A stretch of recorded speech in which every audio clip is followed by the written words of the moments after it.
Hello po sa inyong lahat. Today, ituturo ko sa inyo kung paano nyo ba solusyonan. Halimbawa, kung nandito kayo sa Amerika, di ba ang mahal-mahal or it's very expensive if you buy sweet and chili Pancit Canton in online. It's very expensive, ang mahal-mahal.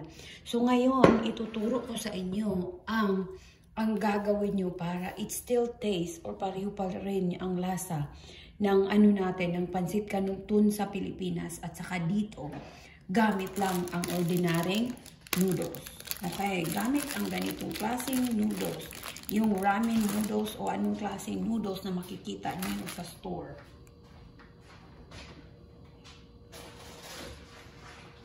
So since meron ako dito nakikita na noodles, nakagaya din ng Pancit Canton ng Pilipinas, tingnan nyo.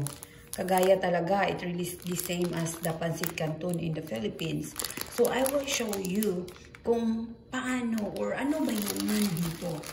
So, may inilagay dito, nakikita nyo, may inilagay na noodles. So, ngayon, itong noodles ang ilalagay natin, dalawang noodles. Then, seasoning powder. So, itong seasoning powder, di ba, inside in the ramen noodles, meron siyang ganito. So, ito na yung seasoning ng noodles. Ito na yung seasoning powder niya. And then, seasoning oil. Ano ba yung seasoning oil? Diba? When we check inside in Pancit Canton, there is an oil, but there is something in there. So, ito na yun ang pinakita ko sa inyo. Ito yung nagawa ko na siomai sauce. Yung siomai sauce, kung hindi niyo alam kung paano niyo lutuin yung siomai sweet and spicy siomai sauce. Ito sweet and spicy to because we want that our own Pancit Canton is sweet and spicy. So, meron doon, I have in my video about cooking on how to make sweet and spicy siomai sauce. So, ito yung nakalagay dito ng seasoning oil. Ang seasoning powder, this is what is inside in the noodles.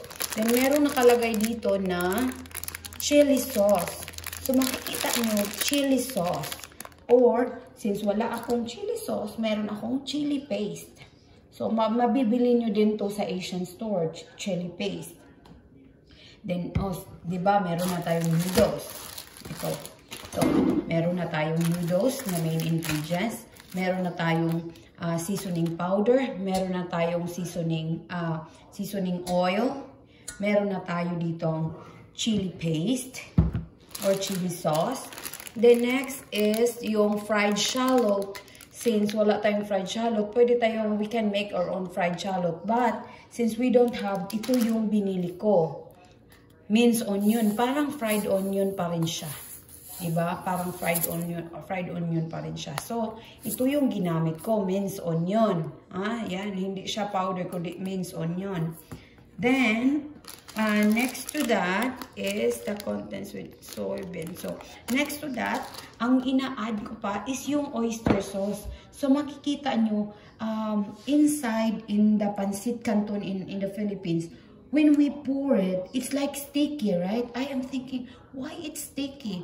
Yun pala, inside, yun pala, oysters yun. Oyster sauce yun. Kaya pala, when we put it in our Pancit Canton, it's sticky. It's not the ordinary soy sauce that when we pour it right away, it pour. But it's not. This one is sticky, so it's an oyster sauce. And then, nilalagyan ko din ng garlic powder to add a taste in it. But if you don't want, you don't need it because yung ano natin is made of garlic already. Our siomai sauce. And then, if you really want that, if you don't have sweet and chili siomai sauce, you can add honey in it. If you don't have honey, you can just use the sugar. White or brown, it's the same. So now I will show you how we do all this. Okay. Ito yung ordinary ramen.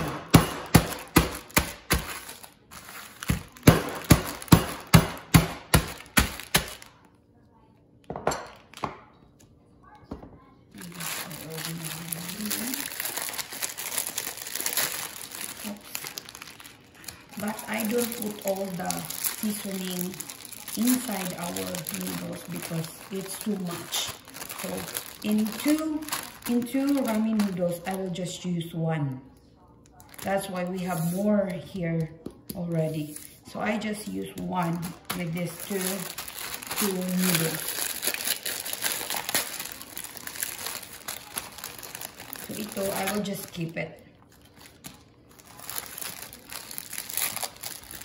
I see it's very expensive in the store. It's really expensive.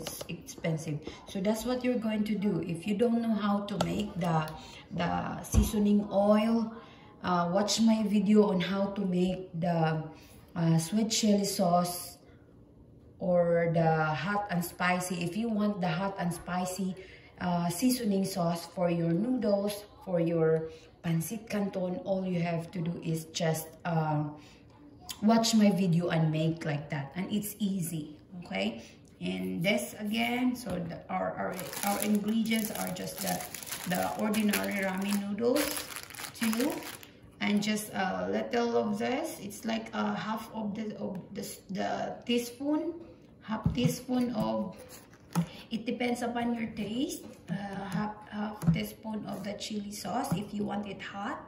If you don't want, so just, if you want really hot, just pour a lot. If you don't want, if you have kids like me, so I really add only a little in there. And we have honey in case that you want really a sweet and spicy. Chili, garlic powder, oyster sauce, and that's all. That's all our ingredients. So we're waiting now that our water will, you can even cook this in 2 minutes. You can even cook the noodles in 2 minutes in your microwave.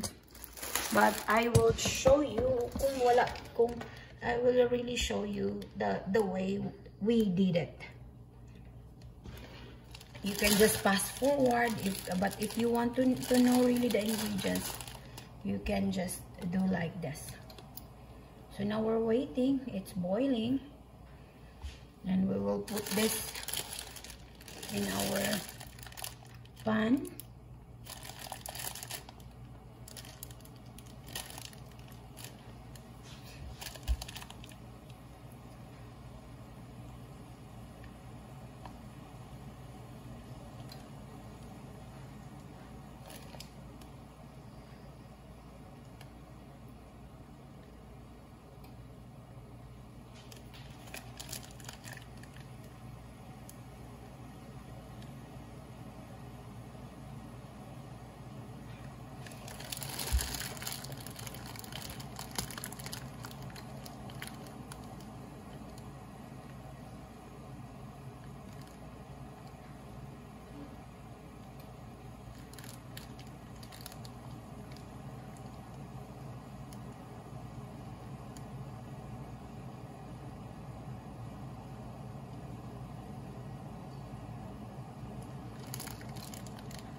This is just fast, supposedly, if I warm the water first before I started to make the video. Maybe I will just open. So now, as you can see now, it's boiling. The steam came out. So i-ano natin? Lalagay na natin ang noodles natin dyan. And we'll just make sure that it was cooked.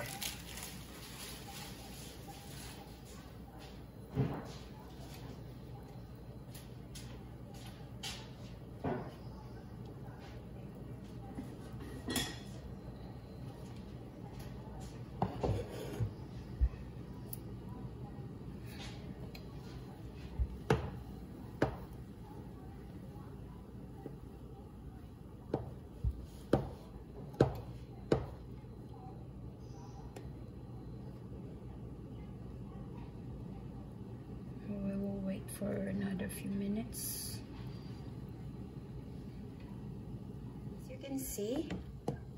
As you can see, it's done. So we're going to remove it from the water. And I will put it here. I have to drain. Hey, I have to drain on it. I have to off.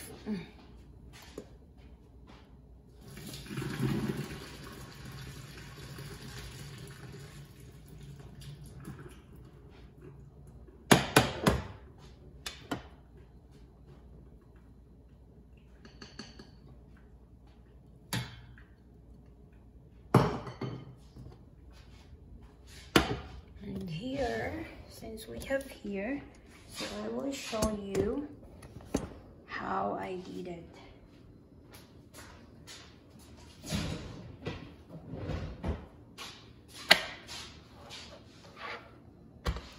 Here now, so the first thing I added in there is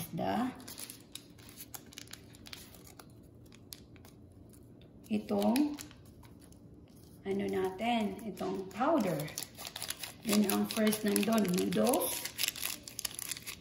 then powder, then the seasoning powder, then the seasoning sauce. It depends on how much you want to add in there. Then if you want it really spicy, you can add this, but me, I will not add because the sauce of the seasoning sauce is already sweet and spicy. Then I add the minced onion. See? After the minced onion, I added the garlic powder.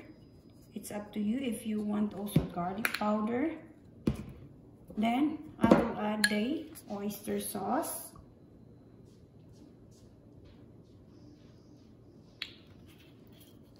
Then after the oyster sauce, you can add honey or sugar if you want.